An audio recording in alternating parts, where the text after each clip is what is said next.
കൊല്ലം ചിതറയിൽ 16 വയസ്സുകാരിയെ പീഡിപ്പിച്ച 22-കാരൻ അറസ്റ്റിൽ. കിളിത്തട്ട് സ്വദേശി അബി അനിലാണ് പിടിയിലായത്. കോടതിയിൽ ഹാജരാക്കിയ പ്രതിയെ റിമാൻഡ് ചെയ്തു.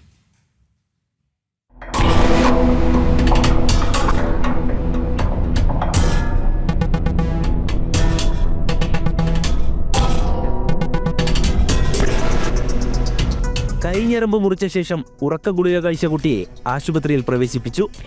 ചികിത്സയിലിരിക്കെ ഡോക്ടറോടാണ് പെൺകുട്ടി പീഡന വിവരം പറയുന്നത്. തുടർന്ന് ഡോക്ടർ പോലീസിനെയും വീട്ടുകാരെയും വിവരം അറിയിച്ചു. പിന്നാലെ കുട്ടിയുടെ മൊഴി രേഖപ്പെടുത്തിയ പോലീസ് അന്വേഷണം ആരംഭിച്ചു. പ്രതിയെ തിരിച്ചറിഞ്ഞ പോലീസ് ഇയാളെ കസ്റ്റഡിയിലെടുത്തു. പോക്സോ ഉൾപ്പെടെയുള്ള വകുപ്പുകൾ ചുമത്തി പ്രതിയുടെ അറസ്റ്റ് രേഖപ്പെടുത്തി. വൈദ്യപരിശോധനയ്ക്ക് ശേഷം കോടതിയിൽ ഹാജരാക്കിയ പ്രതിയെ റിമാൻഡ് ചെയ്യുകയായിരുന്നു. 8ാം ക്ലാസ് മുതൽ പ്രണയം നടിച്ച് പിന്നാലെ കൂടിയ അബിയനിൽ അന്നു മുതൽ പെൺകുട്ടിയെ പീഡനത്തിനിരയാക്കി വരികയായിരുന്നു. കുട്ടിയുടെ സ്വകാര്യ ദൃശ്യങ്ങൾ പകർത്തിയ പ്രതി ഇത് കാട്ടി നിരന്തരം ഭീഷണിപ്പെടുത്തി. നിരന്തരമായുള്ള പീഡനം പെൺകുട്ടിയെ മാനസിക സംഘർഷത്തിലാക്കി. ഉപദ്രവം സഹിക്കവയ്യാതെ കുട്ടി ആത്മഹത്യയ്ക്ക് ശ്രമിച്ചു. ജനം, കൊല്ലം.